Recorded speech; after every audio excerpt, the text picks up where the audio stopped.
আসসালামু আলাইকুম। সবাইকে স্বাগত জানাচ্ছি প্রাথমিক শিক্ষক নিয়োগ ম্যাথ বুস্টার সাজেশন ক্লাসে। আজকের ক্লাসটিতে শতকরার একটি গুরুত্বপূর্ণ টপিক নিয়ে আমরা আলোচনা করব। অর্থাৎ পণ্যের মূল্য বৃদ্ধি পেলে ব্যবহার হ্রাস করতে হবে অথবা পণ্যের মূল্য হ্রাস পেলে ব্যবহার বৃদ্ধি করতে হবে। এই সংক্রান্ত সমস্যাগুলো দেখা মাত্রই কয়েক সেকেন্ডে যাতে আমরা সমাধান করতে পারি এই সংক্রান্ত ট্রিক্স নিয়ে আজকের ভিডিওতে কথা বলবো। তাই কথা না বাড়িয়ে চলুন সরাসরি মূল ক্লাসে চলে যাওয়া যাক।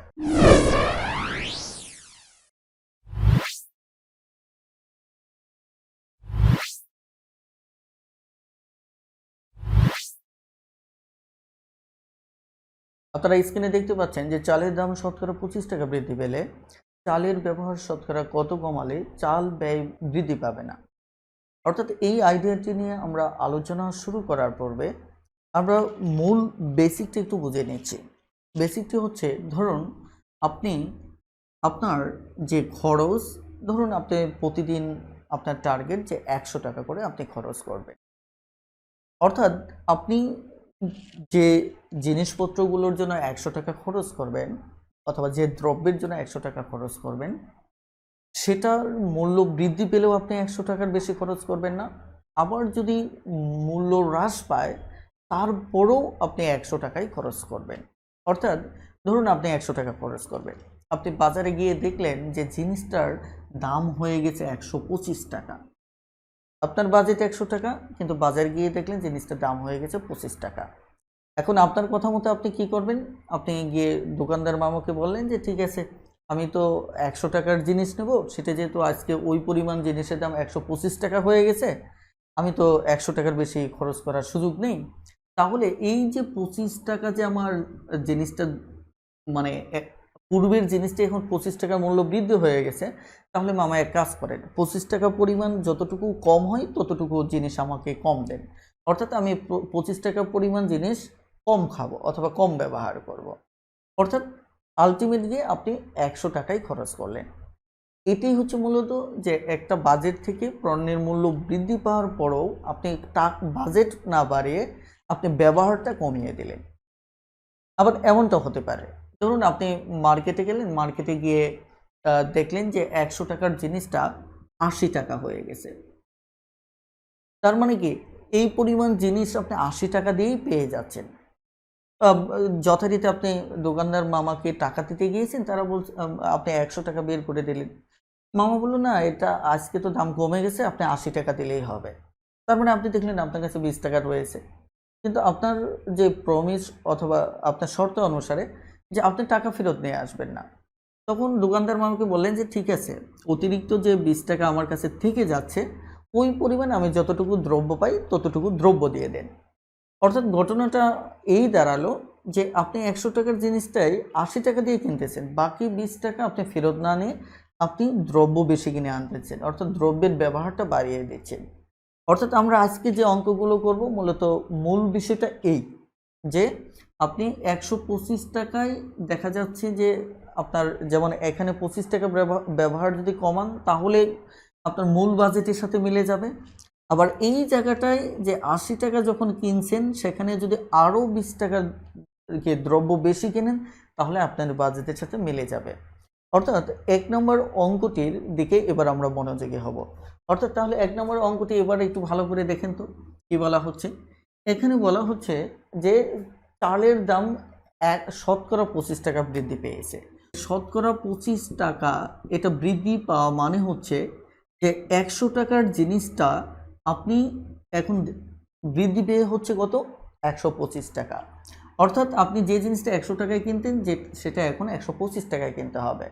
এখন যেহেতু আপনার বাজেট ফিক্সড, তার মানে কি 125 টাকার ভিতর আপনার বাজেটের সাথে মিলাতে হলে আপনাকে কি করতে হবে, 25 টাকা ব্যবহার হ্রাস করতে হবে।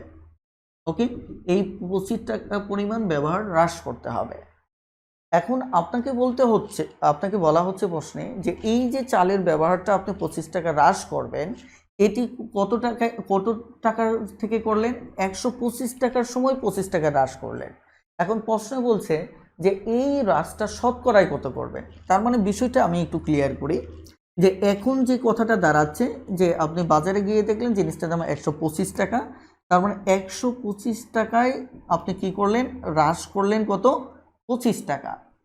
তার মানে প্রশ্নে যদি শুধু বলতো কত হ্রাস করলেন তাহলে উত্তর হতো 25 টাকা, কিন্তু প্রশ্ন বলছে এই হ্রাসটা শতকরাই কত, তার মানে কি ঐকিকে তাহলে শতকরাই আনতে হবে, অর্থাৎ 1 টাকায় তাহলে আমার হ্রাস পাচ্ছে 125 টাকায় 25 টাকা। আর তাহলে শতকরাই যদি আমি লিখি তাহলে 100 টাকায় হ্রাস পাবে মূলত 25/125 ইন্টু 100 টাকা। ওকে, তাহলে এটি হচ্ছে শতকরায় হ্রাস পেল। এখন শতকরায় হ্রাস পেল তার মানে 5, তাহলে 5/20, অর্থাৎ শতকরা আপনার 20 টাকা হ্রাস পেল, অর্থাৎ তাহলে আমাদের উত্তর হবে শতকরা কত, 20। কথাটা ক্লিয়ার?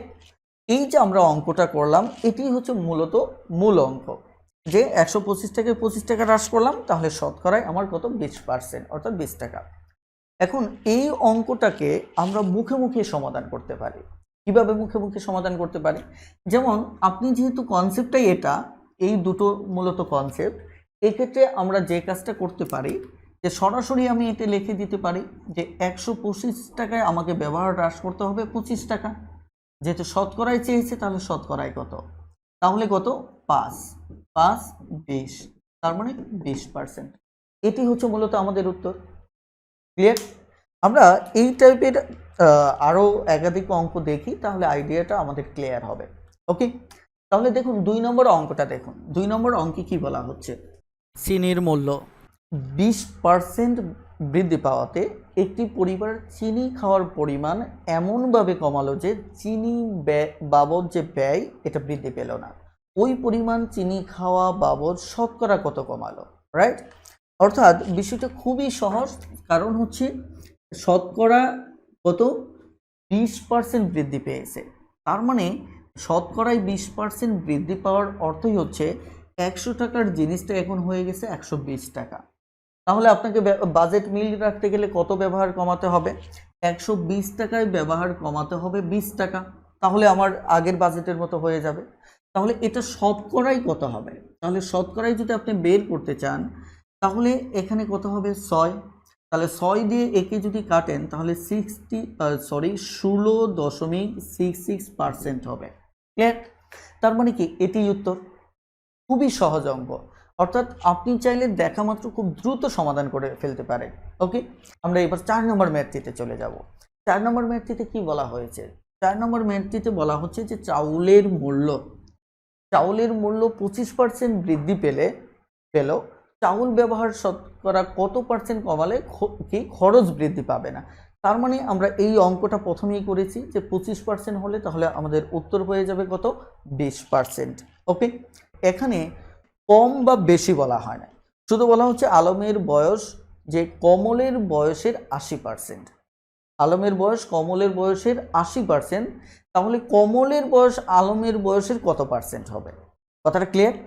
তার মানে বিষয়টা হচ্ছে এখানে আলম যদি লেখেন, আলম আরেকজন হচ্ছে কে, কমল, তাহলে এই যে কমল, এই দুজনের ক্ষেত্রে বলছে যে কমলের বয়সের 80% হচ্ছে কে, আলম, তার মানে কমল যদি 100 হয় তাহলে আলম হচ্ছে কত, 80। ক্লিয়ার? তাহলে আলম আর কমল আমরা দুটো পেলাম। তাহলে এবার আমাদের দেখতে হবে যে এর তুলনায় এটা কত পার্সেন্ট, রাইট? তাহলে আমাদের আলমটা মানে নিচে থাকবে মানে কি হাতের বামে থাকবে। তাহলে আলমের বয়স 80 হলে কমলের হচ্ছে 100, তাহলে আলমের বয়স যদি আমার 1 হয় তাহলে কমলের বয়স কত হবে, এত, রাইট? এখন যদি আমি বলি যে এর শতকরায় চাইছে, যেহেতু উত্তরটা আমাদের শতকরায় দেওয়া, তার মানে তখন কত হবে, তখন হবে 100 নিচে 80, 100। ওকে, এবার যদি আমি কাটাকাটি করি, এখানে 5, এখানে 4, এখানে হচ্ছে 25, তার মানে হচ্ছে 5/25 হচ্ছে কত, 125%। ওকে, তাহলে বিষয়টা হচ্ছে আমার কমলের 100, আলমের কত, 80, তাহলে এর শতকরা 100 কত হবে, তার মানে উত্তর হচ্ছে কত, 125%। ক্লিয়ার? ওকে, যে কাপড়ের মূল্য 20% কি পেয়েছে, হ্রাস পেয়েছে। ওকে 20% হ্রাস পেয়েছে। তার মানে যে জিনিসটার দাম ছিল আমার 100 টাকা সেটি গিয়ে হয়েছে কত, আমার 80 টাকা। ওকে, তাহলে আমার এখানে কিন্তু 20 টাকার ব্যবহার বৃদ্ধি করতে হবে, তাহলে আমার বাজেটের সাথে মিলে যাবে। অর্থাৎ 80 টাকা যখন আমি কিনলাম তখন আমাকে ব্যবহার বৃদ্ধি করতে হবে কত, 20 টাকা। তাহলে এই ক্ষেত্রে আমাকে বলা হচ্ছে যে এই ব্যবহার বৃদ্ধিটা আমার শতকরাই কত, অর্থাৎ শতকরা কি পরিমাণ বাড়ালে, কথা একটাই। তাহলে শতকরা মানে কি 100 দ্বারা আমাকে গুণ করতে হবে। তাহলে এটি দ্বারা 4, এখানে হচ্ছে কত 25, তার মানে হচ্ছে কত 25%। ওকে, এবার আমরা নেক্সট অঙ্কটা দেখব। নেক্সট অঙ্কে দেখেন এখানে বলা হচ্ছে চিনির মূল্য 25% কমে গেলে চিনির পরিমাণ শতকরা কি পরিমাণ বাড়ালে একটি পরিবারের চিনির জন্য খরচের কোনো পরিবর্তন হবে না। এবার আসছে 25% মূল্য হ্রাস পেয়েছে, কত 25% মূল্য হ্রাস পেয়েছে।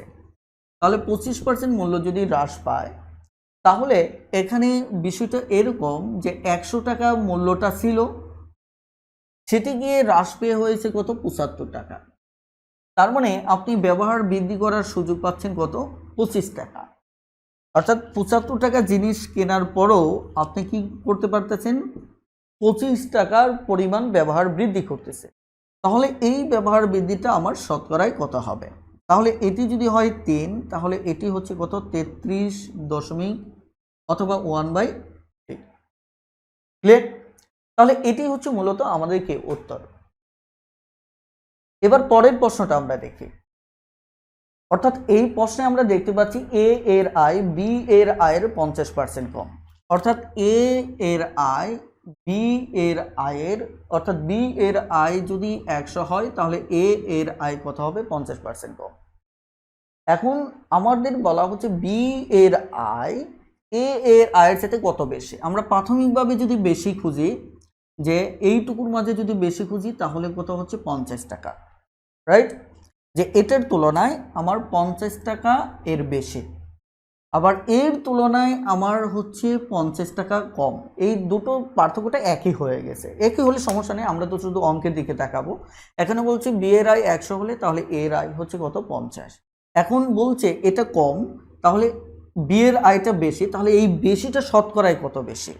আমরা জানি যে এই দুটোর মাঝে বেশি দেখতে পাচ্ছি আমরা 50, তাহলে 50 যখন তার আয় তখন ওর বেশি হচ্ছে কত 50। তাহলে বলছে এই বেশিটা শতকরায় কত, রাইট? তাহলে শতকরা মানে কি 100 দ্বারা আমাকে গুণ করতে হবে, তাহলে 1, তাহলে সুতরাং 100%। ব্যাস হয়ে গেল। আমরা এই টাইপের অঙ্কের ক্ষেত্রে একটি চমৎকার পদ্ধতি আমরা দেখব। এই পদ্ধতি বলতে একটা শর্টকাট লিস্ট দেখব, যাতে করে আপনাদের এই জাতীয় প্রশ্ন দেখা মাত্রই উত্তর করার একটা সক্ষমতা তৈরি হয়। ওকে, চলুন তাহলে আমরা পাশে একটি ছক আঁকি, এই ছকটা নিয়ে আমরা একটু কথা বলবো। ওকে, আমরা এই ছকটিকে যদি ভালোভাবে আয়ত্ত করতে পারি তাহলে যে কোনো অঙ্ক দেখা মাত্রই আমরা উত্তর বলে দিতে পারবো। চলুন বিষয়টা একটু বোঝা যাক। যেমন আমার যদি প্রশ্নে যদি বৃদ্ধি থাকে, এটা আমার দ্রব্যমূল্য বৃদ্ধি হতে পারে, অথবা আয় বৃদ্ধি বলতে কি আয় বেশি হতে পারে, রাইট? অথবা এখানে বয়স আমার বেশি হতে পারে।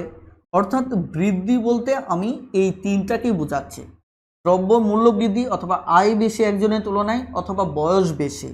এই কনসেপ্টটা যদি প্রশ্নে থাকে, অর্থাৎ প্রশ্নের শুরুতে থাকে, তাহলে ফলাফলে গিয়ে আপনার কি রেজাল্টটা হ্রাস পাবে। অর্থাৎ 33.33% যদি প্রশ্নে এর যে কোনো একটি বৃদ্ধি থাকে তাহলে ফলাফল হবে আমার 25%। দেখুন, এটা প্রথমত হচ্ছে রেজাল্টটা হবে হ্রাস। আবার আরেকটা চমৎকার বিষয় হচ্ছে, যেমন ফিগারের দিক থেকেও, যেমন বৃদ্ধিটা ফিগারের দিক থেকেও আমাদের বড় থাকবে, আবার হ্রাসটা ফিগারের দিক থেকেও এর তুলনায় হ্রাস থাকবে, ছোট থাকবে। একটা গুরুত্বপূর্ণ তথ্য। আর যদি প্রশ্নে থাকে 25% তাহলে ফলাফল হবে 20%।